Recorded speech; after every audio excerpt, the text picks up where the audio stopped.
Arestado ang isang 33 anyos na lalaki matapos makipagbarilan sa mga pulis sa kahabaan ng Sinilyas Street, Barangay 8 sa Caloocan City, bandang alas 4:20 ng madaling araw.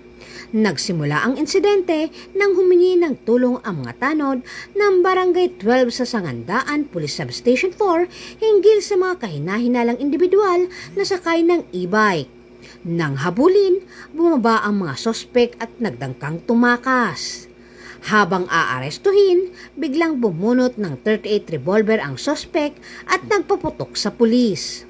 Mabuti't ligtas ang opisyal at nakaganti ng putok at tinamaan sa braso ang sospek. Na-recover ang baril na walang serial number at may 2 misfired cartridge. Dinala ang sugatang sospek sa ospital habang tinutugis pa ang kanyang mga kasamahan.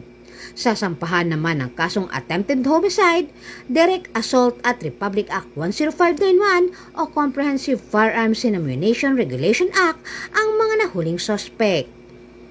Mula dito sa Camp Bagong Diwa, Bicutan, Taguig City, ako po ang inyong PNN correspondent, Patrolwoman Ivy Corporal, alagad ng batas, tagataguyod ng Balitang Pulis.